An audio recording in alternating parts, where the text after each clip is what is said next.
Olá, alunos! Daremos início agora à nossa videoaula da unidade 1, cujo título é Psicologia, Retrospectiva e Conceituação. E o objetivo desta unidade é justamente que vocês possam se contextualizar sobre a psicologia para que vocês compreendam, né? Como que esse campo do conhecimento surgiu. Então, nós vamos fazer um resgate histórico da psicologia enquanto ciência. Mas antes de nós entrarmos no assunto psicologia especificamente, vamos falar um pouco sobre ciência de modo geral. Vocês já pararam para pensar o que caracteriza um conhecimento científico? O que faz que um determinado tipo de conhecimento seja considerado ciência e outros não? Por que algumas coisas são consideradas científicas e outras não? E por que a nossa sociedade valoriza tanto a ciência? Será que sempre foi assim ao longo da história da humanidade? É importante que vocês tenham clareza de que a ciência é um processo de compreender e dar significado às coisas. E que essa forma de compreender e dar significado às coisas nem sempre existiu na história da humanidade e mesmo hoje, que a gente sabe que a ciência é tão valorizada, mas mesmo hoje não é a única forma de conhecer e de explicar os fenômenos que nós temos. Mas sem dúvida nenhuma é uma forma muito importante.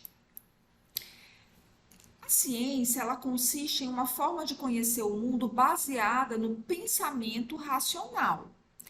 E esse tipo de pensamento, né, essa forma de compreender as coisas, apresenta algumas características que eu apresento para vocês aqui nesse nosso slide. A primeira dessas características é que toda ciência ela tem um objeto específico. No caso da biologia, por exemplo, nós sabemos que o objeto de estudo da biologia são os seres vivos. E a psicologia? O que será que a psicologia estuda? Uma outra característica é a linguagem rigorosa. Por linguagem rigorosa, nós compreendemos os termos específicos, o vocabulário próprio, né, dos diferentes ramos do conhecimento científico. Também temos métodos e técnicas específicas que diz respeito a como que as pesquisas são feitas em cada área do conhecimento científico. O conhecimento científico também se caracteriza por ser um processo cumulativo de conhecimento. Isso significa que o conhecimento científico é fruto de vários conhecimentos anteriores. Então, toda a ciência, né, todo novo conhecimento científico, todo novo experimento se baseia em vários conhecimentos daquela área ou de áreas afins que foram, né, desenvolvidos antes. E por último, todo conhecimento científico também apresenta objetividade, ou seja, a descrição dos fatos, a descrição dos fenômenos é sempre feita de uma forma clara, de uma forma objetiva. Mas, adentrando mais especificamente na psicologia, é importante que vocês saibam que a psicologia é uma ciência muito recente na história da humanidade, mas ela é recente como conhecimento independente dos outros ramos do saber humano, tá? Independentemente, a psicologia se constituiu como conhecimento científico no final do século XIX, mais especificamente no final do ano de 1879, quando William Wundt fundou o primeiro laboratório de psicologia experimental em Leipzig, na Alemanha. Mas muito antes disso, os saberes, né, os objetos de estudo da psicologia hoje já eram uma preocupação de outros ramos do conhecimento.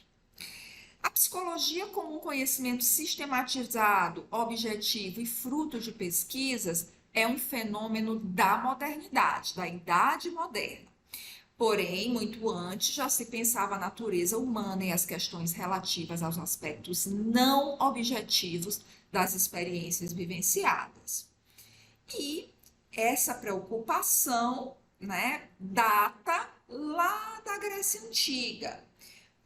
Mesmo antes do surgimento da filosofia, quando os gregos ainda explicavam os fenômenos através de mitos, a gente já podia observar um pouco isso, né?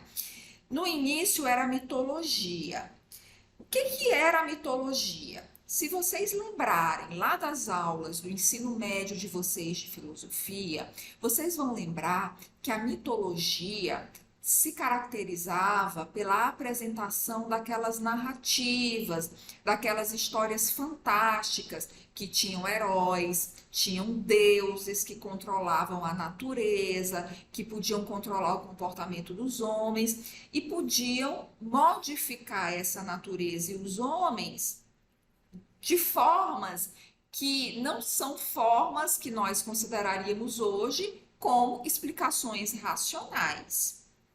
E isso tinha um porquê, né? Tudo isso, todas essas histórias que a gente pode ter acesso através do estudo da mitologia, eram, na verdade, a forma que o povo grego daquela época conseguia explicar fenômenos que eles não conseguiam ainda explicar de outras formas. Então, um relâmpago, um trovão, né, determinadas coisas que aconteciam nas relações interpessoais, eles explicavam através dessas histórias.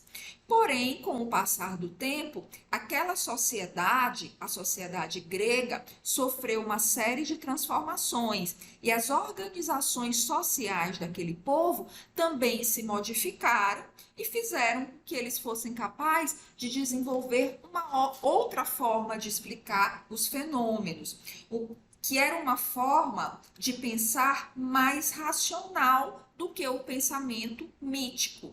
Essa forma foi a filosofia.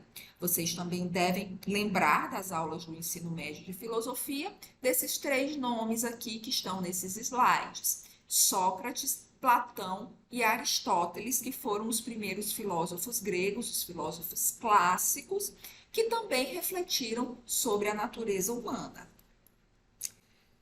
Nós podemos ver 2 desses filósofos aqui nessa pintura, né, que é uma pintura chamada A Escola de Atenas, que foi pintada por um pintor italiano chamado Rafael entre os anos de 1509 e 1510. E nessa pintura, Rafael retrata a Academia de Platão, que foi uma academia criada pelo filósofo Platão, com o objetivo do desenvolvimento e do estudo da filosofia, do pensamento filosófico. A gente tem aqui essa pintura em 2 momentos. Do lado esquerdo do slide, vocês conseguem ter uma visão da pintura como um todo. Já do lado direito, a gente tem aqui ampliada, né, o detalhe da parte central dessa figura, onde aparecem 2 homens. Esses 2 homens que são retratados são Platão e Aristóteles. Percebam que Platão, que está ao lado esquerdo, está com o dedo apontado para o alto. Esse dedo apontado para o alto está representando o ideal. O que seria o ideal? O ideal seria um mundo inteligível, seria o mundo das ideias, dos pensamentos. E aqui do nosso lado direito, nós temos Aristóteles, que está com uma das suas mãos apontada para baixo. Essa mão apontada para baixo está representando o mundo terrestre. E o que seria o mundo terrestre? O mundo terrestre é tudo que está acessível aos nossos órgãos do sentido. Então, é tudo que a gente pode captar e conhecer através da nossa visão, do nosso olfato, do nosso paladar, do nosso tato e da nossa audição. Então, tenham em mente essa diferenciação que já havia sido feita pelos gregos sobre ideal e sensível, pois essa diferenciação nos acompanhará por toda a história da psicologia. No Império Romano, o cristianismo avança pela Europa e guia a visão de mundo e de homem ao longo de toda a Idade Média. Então, saímos ali do mundo grego e chegamos ao Império Romano. E o Império Romano contribuiu aí para o espalhamento do cristianismo por toda a Europa. A presença do cristianismo na sociedade europeia fez com que também acontecessem uma série de mudanças na organização e nas formas que aqueles povos passaram a entender as coisas. No período medieval, as ideias sobre o mundo psicológico estavam ligadas ao conhecimento religioso e dois filósofos representaram o ideário da época. Santo Agostinho e São Tomás de Aquino. Santo Agostinho inspirou-se em Platão e fazia uma distinção entre corpo e alma. Para ele, a alma era a prova da manifestação divina no homem e também era a sede do pensamento. Já para São Tomás de Aquino, Aristóteles foi a sua inspiração. Ele buscou em Aristóteles a distinção entre essência e existência. E para ele, a busca da perfeição pelo homem seria a busca por Deus. Com o advento da modernidade, surge a necessidade de uma nova forma de pensar o mundo e o homem, influenciada pelas transformações sociais decorrentes do surgimento do capitalismo e da Revolução Industrial. Surge então a ideia de indivíduo e solidifica-se na contemporaneidade.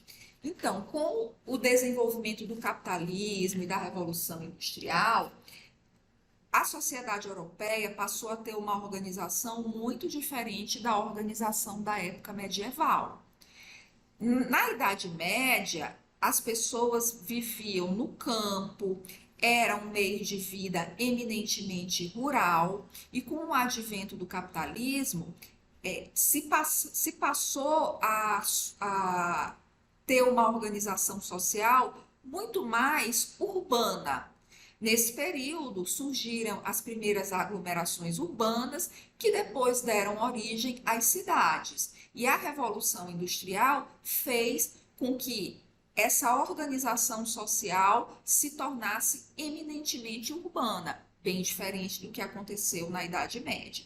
E essas mudanças sociais, elas deram origem também a novas formas de organização daqueles povos, que ocasionaram novas organizações também na forma de pensar. Isso fez com que a ideia do indivíduo se solidificasse. E isso é muito importante que vocês tenham em mente, porque foi essa ideia de indivíduo que fez surgir a necessidade da constituição da psicologia como um saber independente dos outros.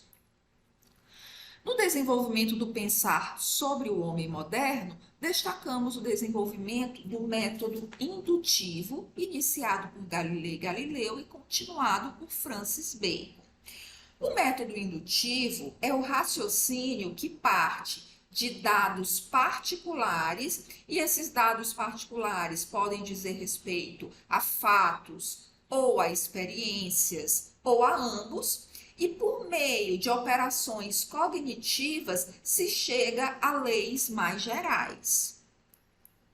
Descartes deu continuidade ao desenvolvimento deste método, e Descartes é considerado o fundador do racionalismo. Descartes foi aquele filósofo que disse: penso, logo existo. E ele analisou o homem sob dois aspectos: o do seu intelecto, o racionalismo, e o aspecto dos seus órgãos de sentido, que é o empirismo. Em seguida, Kant integrou a relação entre sujeito e objeto.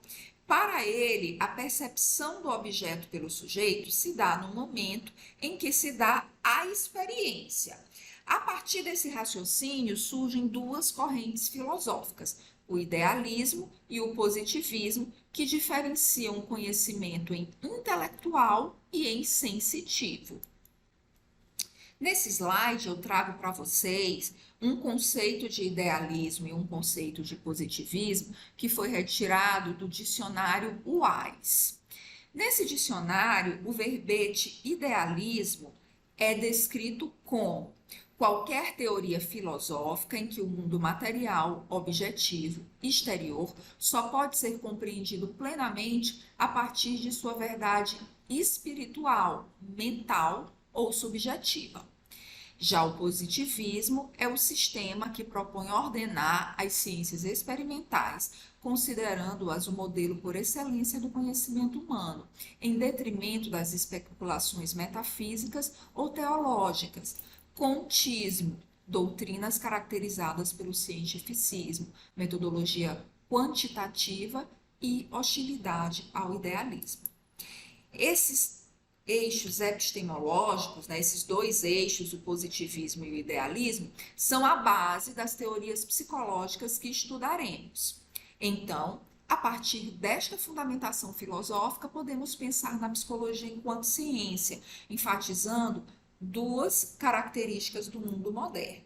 Então, vejamos que características são essas. A primeira dessas características é a crença no conhecimento científico como forma de compreensão do homem. Isso é muito importante, porque a modernidade coloca a ciência como centro desta compreensão, diferente do que nós tínhamos na Idade Média, onde Deus era o centro dessa compreensão. E a segunda característica é a crença na existência da intimidade, do conjunto de experiências individuais, particulares, privadas, que deu origem ao conceito de subjetividade, tal qual o compreendemos hoje. E essa subjetividade é o que hoje nós consideramos como sendo o objeto de estudo da psicologia. Aqui eu trago para vocês um conceito de Figueiredo e esse conceito nos ajuda a compreender melhor o que foi dito no slide anterior. Figueiredo diz: ao longo dos séculos, as experiências da subjetividade privatizada foram se tornando cada vez mais determinantes na consciência que os homens têm da sua própria experiência. Então, a subjetividade passa a ser uma coisa muito importante na modernidade. Isso acontece porque, em decorrência de todas as mudanças sociais que aconteceram, se passou a se valorizar muito mais as questões individuais e as questões da privacidade dos sujeitos.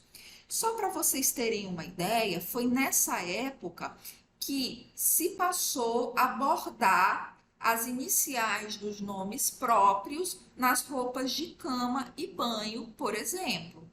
Isso não existia antes, ok?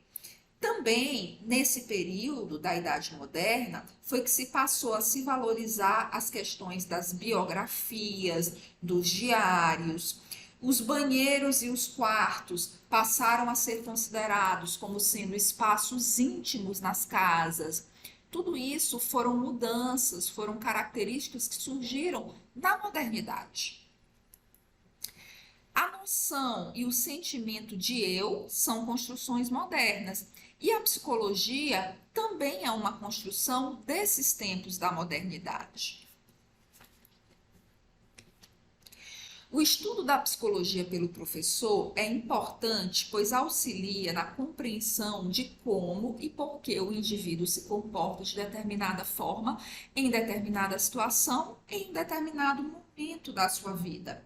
E isso é importante porque ajuda o professor no planejamento das suas aulas, das suas atividades educativas, porque quando ele tem clareza de quem é esse sujeito ou esse grupo de sujeitos para o qual ele está planejando, ele consegue planejar com maior clareza, com maior efetividade, porque ele sabe quem é esse aluno, quem é essa pessoa para quem ele vai planejar uma aula ou uma disciplina ou uma atividade específica.